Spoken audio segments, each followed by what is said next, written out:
प्यारे बच्चों, आज हम कक्षा 9वीं के अध्याय 3 घातांक एक्सपोनेंटेड पढ़ने वाले हैं और हम जल्दी से शुरू करते हैं। घातांक एक्सपोनेंटेड कहते हैं अंग्रेजी में इसको। घातांक को हम शाब्दिक रूप हम देख पाते हैं। देखिएगा, जैसे मैं लिखता हूँ x का की घात 3, तो यहाँ पर x जो लिखा है ये कहलाता है आधार और इसके ऊपर में लिखा जाता है उसे हम कहते हैं घात। जैसे और भी एग्जांपल लेते हैं, जैसे मैं लिखता हूँ 5 का स्क्वायर, इसका मतलब 5 को 2 बार लिखना है, 5 इंटू 5। रिजल्ट आप गुना करके बता सकते हैं। इसी प्रकार यदि मैं 2 का 5 लिखता हूँ, इसका मतलब क्या हो जाएगा, 2 को 5 बार लिखना है, 2 इंटू 2 इंटू 2 इंटू 2 इंटू 2। इस तरह से रिजल्ट आएगा 32। तो इस तरह से हम आधार और घात को समझ सकते हैं। आगे हम पढ़ने वाले हैं घातांक के नियम। जल्दी से देखते हैं घातांक के नियम और उसके उदाहरण सही। पहला आता है यहाँ पर a का पावर m इंटू ए का पावर n हो तो होता है a का पावर m प्लस n, यानी आधार इसका बराबर है तो घात गुना करते समय जुड़ जाएंगे। तो एग्जांपल आप देखिएगा जल्दी से, जैसे मैं 5 की घात 2 लिखता हूँ गुना 5 की घात 3 लिखता हूँ, तो यहाँ पर देखेंगे आधार क्या है, बराबर है, तो घात आपस में जुड़ेंगे इस फार्मूला के तहत। 5 की घात 2 धन 3, इस तरह से 5 और 2 और 3 को जोड़ेंगे तो 5। इस तरह से आपका ये आंसर होगा। इसी प्रकार हम दूसरा नियम देखते हैं। a का पावर m भागित या बटा भी कह सकते हैं इसको, a का पावर n, या फिर इसको हम ऐसे लिख सकते हैं a का पावर m बटा a का पावर n, दोनों का मतलब एक ही है। तो इस तरह से जब होता है तो इसका रिजल्ट आता है a का पावर m माइनस n, यानी घात में अंतर। तो जैसे हम देखेंगे एग्जाम्पल के तौर पर कि हमारे पास है, मान लो जाए 2 का पावर 5 है ना, भागित है 2 का पावर 2 है, ठीक है। तो अब देख पा रहे हैं यहाँ पर आधार बराबर है तो घात में अंतर हो जाएगा। तो क्या होगा, 2 का पावर 5 माइनस 3 लिखेंगे, ये सॉरी 2 है यहाँ पर, तो 2 का पावर 5 माइनस 2 क्या आ जाएगा, 3, यानी 2 की घात 3 आएगा। तीसरा इसका है महत्वपूर्ण, a का पावर 0, यदि किसी भी आधार की घात 0 होता है तो इसका रिजल्ट हमेशा 1 होता है। जैसे एग्जाम्पल पर हम देखेंगे, जैसे मैं 5 की घात 0 लिखूंगा तब भी रिजल्ट 1 होगा, 10 की घात 0 लिखूंगा तो 1 होगा, x की घात 0 लिखूंगा तब भी 1 होगा, कोई भी वैल्यू p की घात 0 लिखूंगा तो भी 1 होगा। इसका हम चौथा नियम देखते हैं। यदि एक a b का पावर m हो तो इसे हम इस तरह से लिखते हैं a का पावर m इंटू b का पावर m, अलग अलग हो जाएंगे। जैसे एग्जाम्पल हम देखते हैं, मान लो जाए 3 इंटू 2 का पावर 5 है एग्जाम्पल, तो इसको हम कैसे लिख सकते हैं, देखो a की जगह 3 है, b की जगह 2 है और m की जगह 5 है, तो इस रूप में हो जाएगा। तो क्या होगा, 3 का पावर 5 इंटू 2 का पावर भी 5 होगा। पांचवा यदि हम देखें, इस तरह से भी फार्मूला होता है a बटा b पूरे का पावर m, तो इसको हम लिखते हैं a का पावर m बटा b का पावर m, अलग अलग, दोनों का पावर m है तो अलग अलग करेंगे, तो वितरण करेंगे तो इस तरह से लिखेंगे। एग्जाम्पल हम देखते हैं, जैसे मान लीजिए मैं लिखता हूँ 3/4 का पावर 2, तो क्या हो जाएगा, इसको वितरण करेंगे तो 3 का स्क्वायर और बटा 4 का स्क्वायर, इस तरह से लिखे जा सकते हैं।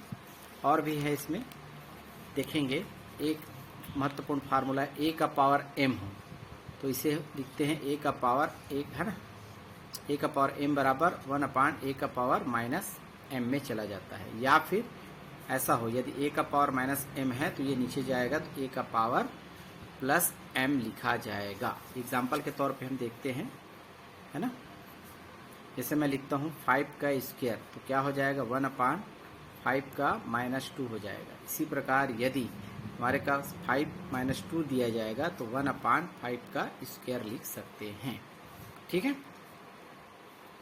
एक और महत्वपूर्ण है फार्मूला, a का पावर m पूरे का पावर n हो, है ना, जैसे है ना, तो इसका होता है a का पावर m इंटू n, यानी दोनों घात आपस में गुना हो जाएंगे। जैसे एग्जांपल देखते हैं, है ना, 3 का पावर 4 और यहाँ पे 2 दिया जाएगा तो 4 का गुना 2 से होगा। इस तरह से 3 का पावर 4 इंटू 2 यानी 3 का पावर 8, इसको हम हल करके आंसर बता सकते हैं। इस तरह से ये घातांक के नियम है। आज हम इम्पोर्टेंट प्रश्न देखेंगे। उदाहरण पहला, इसको हम सरल करेंगे घातांक के नियम से। तो चलिए देखें, 3 की घात 5 है, 9 की घात क्या है, 4 है।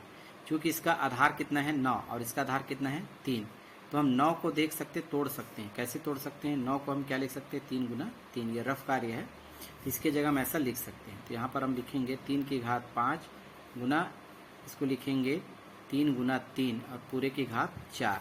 अब यहाँ पर देखेंगे कौन सा फार्मूला लागू होता है, 3 की घात 5 गुना ये देखेंगे यहाँ पर आपको दिखाई दे रहा है ये दोनों एक जैसे हैं, है ना, और उसकी घात अलग अलग है। ठीक है, तो इसमें a इंटू बी का पावर m इस तरह से, यानी a का पावर m इंटू यहाँ पर b का पावर m। हालांकि ये दोनों मान एक जैसे ही हैं, a की जगह भी 3 है, b की जगह भी 3 है, तो इस तरह से अलग अलग वितरण किया जा सकता है। तो 3 की घात 4 और 3 की घात 4। अब देख पा रहे हैं तीनों के आधार क्या हो गए, इक्वल हो गए। तो हमारे पास पहले ही सूत्र लिखे थे a का पावर m a का पावर n। यदि दो पद है, यदि हमारे पास तीसरा पद होता है a का पावर l, तो इस तरह से सूत्र बनता है m plus n plus l। इसको एक ही बार लिखना पड़ेगा और घात आपस में जुड़ जाएंगे। तो 5 4 और 4 जुड़ेगा, 3 की घात 5 धन 4 धन 4। अब इसको जोड़ेंगे, 3 का 3 और 5 4 9 9 4 13, तो 3 की घात 13, ये इसका आंसर होगा। प्यारे बच्चों, जो सवाल परीक्षा के लिए महत्वपूर्ण है, आईएमपी प्रश्न, उन्हीं प्रश्नों को यहाँ पर बताया जा रहा है। ध्यान से देखिए, इसको भी सरल करना है। 5 की घात 4, 5 की घात 6, 5 की घात 3, सभी का आधार तो बराबर है, तो कौन सा नियम लागू? इन दोनों में देखेंगे तो गुना प्रक्रिया, हमारे पास एक फार्मूला दिखता है a का पावर m और a का पावर n, तो इसके बराबर होता है a का पावर m प्लस n। घात जुड़ेंगे, ठीक है ना। तो यहाँ पर इन दोनों की संक्रिया करेंगे तो क्या होगा, 5 की घात 4 धन 6 बटा 5 की घात क्या लिखेंगे 3।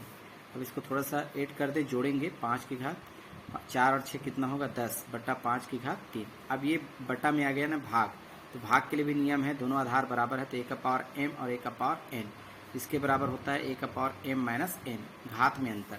तो इसके अनुसार क्या होगा, 5 को एक ही बार लिखना पड़ेगा आधार को, और 10 में 3 घटा देंगे, 10 रे 3, तो क्या बचेगा 5 की घात 7, ये आपका आंसर होगा। अगला प्रश्न इसी का तीसरा प्रश्न देखने वाले हैं, ये भी अच्छा प्रश्न है, इसे भी सरल करना है। देखो इसका है ना, 9 गुना 3 पूरे का घात 8 और इसका 3 का घात 5, यानी आधार 3 है, इसमें अभी नहीं है, तो इसको हम दोनों अलग अलग पद है, इस तरह से हम फार्मूला बना सकते हैं, a इंटू बी, a और ये b, इसकी घात m, तो इस तरह से a का पावर m होता है और b का पावर m होता है।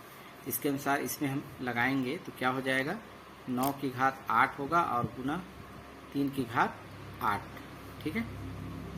चाहे तो इसको हम अलग अलग इस तरह से भी बना सकते हैं। एक मिनट, इसका और सरल तरीका है, 9 को पहले तोड़ लेते हैं। 9 को तोड़ेंगे तो 3 गुना 3 होगा और गुना 3 पहले से है, ये ज़्यादा सरल है, पूरे की घात 8 और 3 की घात क्या है 5। अब यहाँ पर देखो 3 पद हो गया, तो a b c मान लेते हैं, a इंटू बी इंटू सी, पूरे की घात m, वही फार्मूला लगेगा जैसे पहले लगाए थे। तो a का पावर m, b का पावर m और c का पावर m, इस तरह से लिख सकते हैं। तो इसके अनुसार क्या हो जाएगा फिर ये, है ना, 3 का पावर 8 गुना 3 का पावर 8 गुना 3 का पावर 8 बटा, और नीचे में क्या है 3 की घात 5। अब देखो तीनों के आधार बराबर है, गुना करते समय घात क्या होंगे, जुड़ेंगे। एक फार्मूला दिख रहा है, a का पावर m, a का पावर n और a का पावर l मान लेते हैं, तो क्या होगा, घात आपस में जुड़ जाएंगे इस तरह से। इस तरह के फार्मूला इन तीनों में लागू होगा, तो क्या लिखेंगे, 3 की घात 8 धन 8 बटा 3 की घात क्या है 5 बराबर, घात को जोड़ेंगे, यहाँ पर 8 8 8 को जोड़ेंगे 24 होगा, 3 की घात 24 बटा 3 की घात 5।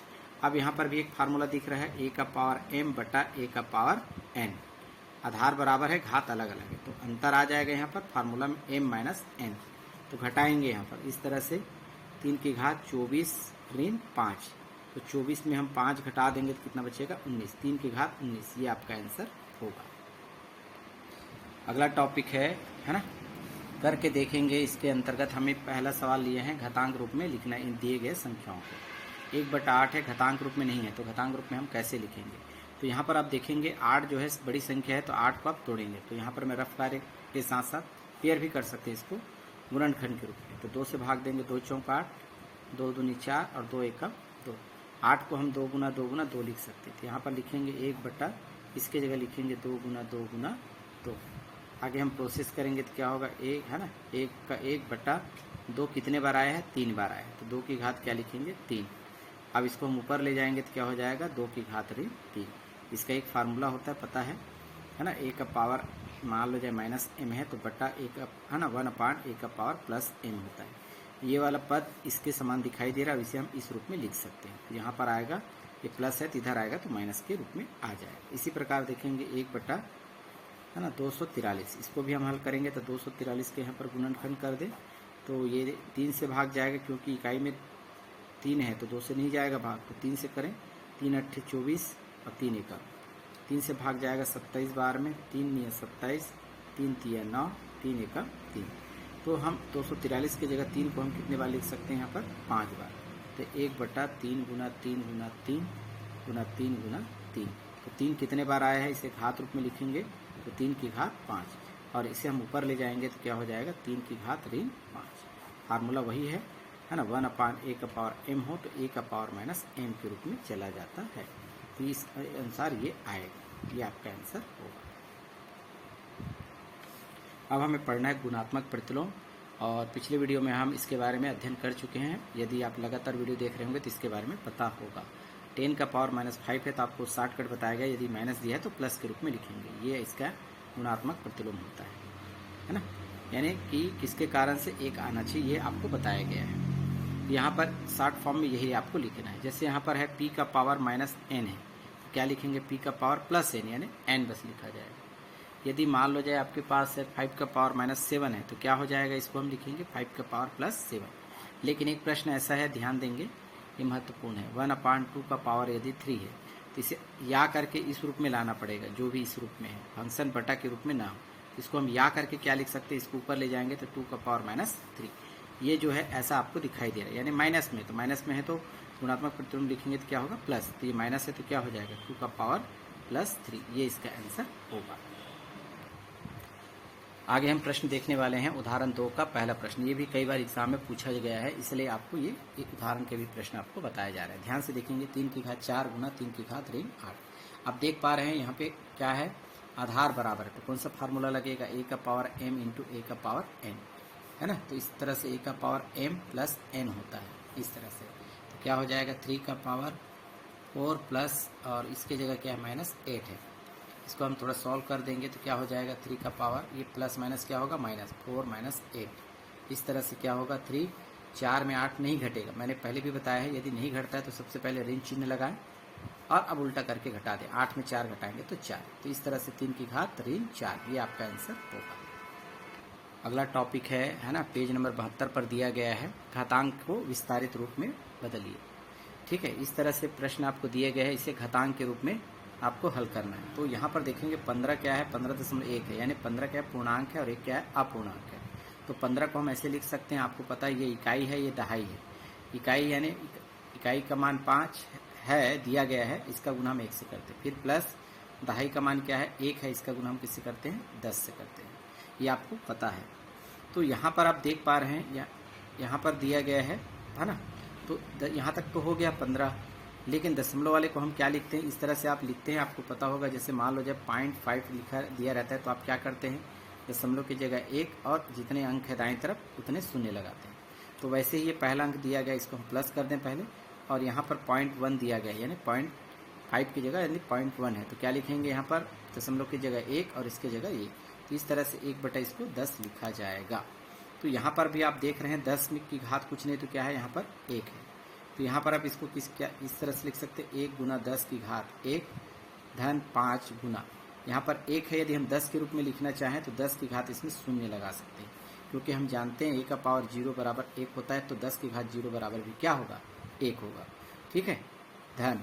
अब इसको हम क्या लिख सकते हैं? यहाँ पर कुछ नहीं है तो 10 की घात यहाँ पर क्या दिखाई दे रहा है? 1। 10 की घात क्या है? 1 है। तो इसको हम ऊपर ले जाएंगे, आगे हम देखते हैं, है ना। 1 × 10 की घात 1 धन 5 × 10 की घात 0 धन, ये फार्मूला के रूप में दिख रहा है, 1/a⁻m बराबर, इसको हम लिख सकते हैं a⁻m। तो इस रूप में यदि चेंज होगा तो ये ऊपर चला जाएगा, तो क्या हो जाएगा? 10⁻−1। तो इस तरह से हम इसको घातांक रूप में विस्तारित कर सकते हैं। चलिए आगे हमें प्रश्न दिया गया है एग्जाम्पल 9, है ना, मानक रूप में लिखना है। यहाँ पर देखेंगे, है ना, 4 0 6 और उसके बाद 3 6 7 8 बार और 0 इसमें लगा हुआ है ना।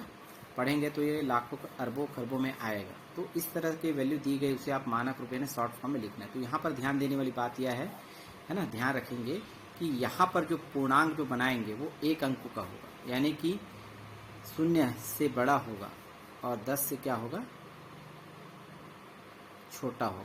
ठीक है ना, यानी कि ये 0 1 2 3 4 5 6 7 8 9 इस तरह के अंकों को यहाँ पर क्या करना है? चयन करना है, इससे ज़्यादा नहीं लेना है। तो यहाँ पर आप देख पा रहे हैं, इसको हम दशमलव में और घातांकी रूप में इसको लिखना होता है। तो घातांकी रूप में लिखने के लिए क्या करेंगे यहाँ पर, है ना, सबसे पहले देखेंगे हमें क्या बनाना है, एक अंक का पूर्णांक बनाना है। तो ये यहाँ पर देखो 406 दिख रही है, अंकों में दिख रहा है। तो एक अंक का पूर्णांक कहाँ पर बनेगा, 4 के बाद दशमलव लगाना है। तो ये दशमलव यहाँ लगना है।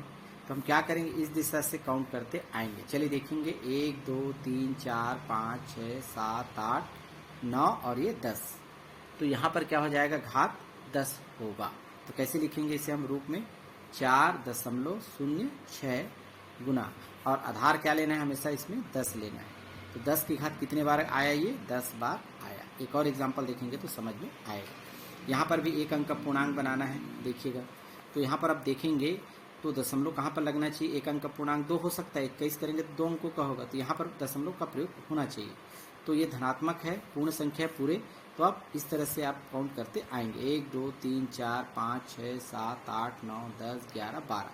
तो घात कितना होगा, 12 होगा। तो यहाँ पर आप दशमलव लगा देंगे, 2.15 गुना 10 की घात क्या लिखेंगे, 12 लिखेंगे। ये आपका आंसर होगा। एक और एग्जाम्पल लेते हैं, यहाँ पर देखेंगे इस तरह से अंकों में लिखा गया है, 4 1 9 6 और 0 0 0 इस तरह से लिखा गया है। तो यहाँ पर एक अंक का पूर्णांक बनाएंगे, मतलब 4 ही एक अंक का पूर्णांक हो सकता है, यानी दशमलव यहाँ पर लगना चाहिए। तो क्या होगा, 4 दशमलव लगा देंगे और 196 जहाँ तक नंबर है उसको लिख सकते हैं, 196 गुना 10 की घात। तो यहाँ पर गिनती करेंगे कि कितने अंकों के बाद दशमलव लगेगा, वही घात के रूप में होगा। 1 2 3 4 5 6 7 8 9 10 10 अंकों के बाद लगेगा। तो इसका घात कितना होगा, 10 होगा। ये इसका आंसर होगा। अगला प्रश्न है हमारा, दशमलव रूप में लिखना। ये उदाहरण आपका 10वां का पहला प्रश्न दिया गया है। 3 गुना 10 की घात ऋण 8 आपको दशमलव के रूप में लाना है। दशमलव रूप में नहीं दिखाई दे रहा है, तो सबसे पहले इसको विस्तार करना पड़ेगा। देखो 10 की घात ऋण 8 है, तो यानी कि ऐसा दिख रहा है a का पावर m। इसको हम कैसे लिख सकते हैं, है ना, 1/a का पावर m। इस तरह से लिखा जा सकता है सूत्र के रूप में। इस तरह से 3 गुना 1/, हम लिख सकते हैं इसको 10 की घात, माइनस है तो प्लस, है ना, 10 की घात 8। अब 10 की घात 8 का मतलब क्या होता है, 10 को कितने बार लिखना है, 8 बार।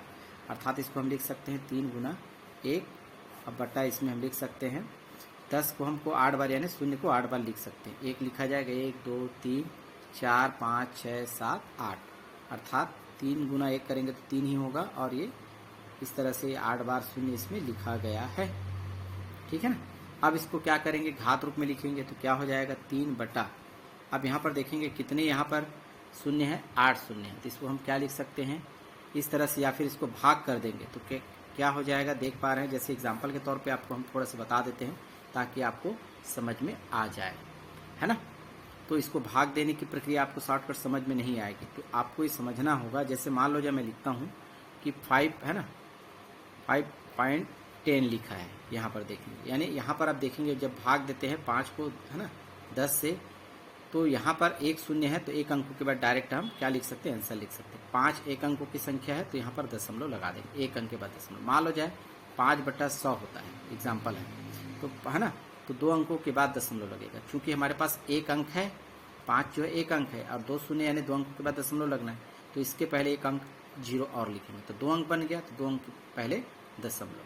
इसी प्रकार 5/100 लिखते हैं ना, 1000 लिखते हैं, तो 3 शून्य यानी 3 अंकों के बाद दशमलव लगना चाहिए। तो 1 अंक की संख्या दी गई है, तो 5 के पहले 2 0 और लगा के 3 अंक बना लेंगे, 1 2 3, 3 अंकों के बाद शून्य। इसी प्रकार यहाँ पर भी देखेंगे कितने शून्य है, 8, तो 8 अंकों के बाद हम क्या लगा सकते हैं, शून्य लगा सकते हैं। तो 8 अंकों के बाद शून्य लगाने के लिए क्या करेंगे, 3 तो एक ही संख्या है, तो इसके पहले और काउंट करना पड़ेगा। 1 संख्या, 2 3 4 5 6 7 8, 8 अंकों के पहले दशमलव का प्रयोग करेंगे। तो ये आपका आंसर होगा, और इसकी सुंदरता बढ़ाने के लिए 0 भी लिख सकते हैं। तो ये आपका आंसर होगा। एक और प्रश्न देखते हैं। चलिए अंतिम प्रश्न है, और यदि आपको वीडियो अच्छा लगे तो आप इसे लाइक शेयर करें, दोस्तों के साथ सब्सक्राइब कर लीजिएगा, ताकि आपको समय रहते नोटिफिकेशन मिल सके। चलिए इस तरह के प्रश्न भी आपको दिए गए, दशमलव रूप में बदलना है। तो देखेंगे यहाँ पर, है ना, 10 की घात ऋण 5, इसको पहले बदलेंगे तो a का पावर माइनस m, इसको 1/a का पावर m के रूप में लिखा जाएगा, जैसे पहले वाले प्रश्न में लिखा गया। इसको भी बदलना पड़ेगा। देखो 4.37 लिखा गया, यानी कि दशमलव की जगह 1 लिखते हैं, और दाईं तरफ दशमलव के बाद जितने अंक उतने शून्य लगाते हैं, यानी इसको हम 437/100 लिखा जाएगा। ये रफ कार्य ध्यान देंगे। तो इसको हम बदल देंगे तो क्या होगा, 437/100 यहाँ पर हो जाएगा 100 गुना, इसको हम लिखेंगे 1/10⁵ अब यहाँ पर देखेंगे 437 है, 100 को क्या लिख सकते हैं 10⁵2 यानी 10 गुना 10 यानी 10⁵2 और इसको 1 से गुना करेंगे यही आएगा और गुना 10 की घात कितना हो जाएगा 5। अब यहाँ पर देख रहे हैं 10⁵2 है 10⁵5 है तो कौन सा फार्मूला लगेगा, a का पावर m और a का पावर n वाला फार्मूला लगेगा तो m प्लस n क्या हो जाएगा जुड़ जाएगा। इस तरह से 437/10 क्या होगा 2-5 यानी जोड़ेंगे 437/10�7 है ना, तो है ना, तो 10�7 है मतलब 7 बार शून्य लिखा जाएगा यानी 437 बटे है ना 10 को कितनी बार लिखेंगे 7 बार, तो 7 बार शून्य आएगा सीधे सीधे 1 2 3 4 5 6 7। अब आपको क्या करना है, इसको इससे भाग देना है, तो आपको प्रक्रिया भी बताई गई थी यहाँ पर पहले वाले में इस टॉपिक के अंतर्गत कि जितने शून्य हैं उतने अंकों के बाद क्या लगाएंगे दशमलव। तो यहाँ पर भी आप देखेंगे 3 4 5 6 7 शून्य यानी 7 अंकों के बाद दशमलव, चूँकि 3 अंक पहले से है तो 4 अंक के लिए हम 0 का प्रयोग करेंगे है ना। 4 3 7 ये दिया गया है 1 2 3 अंक 4 5 6 7 तो 7 अंकों के बाद दशमलव लगाएंगे और उसकी सुंदरता बढ़ाएंगे, ये आपको क्या होगा आंसर होगा। इस तरह से आज का वीडियो समाप्त होता है। धन्यवाद वॉचिंग करने के लिए।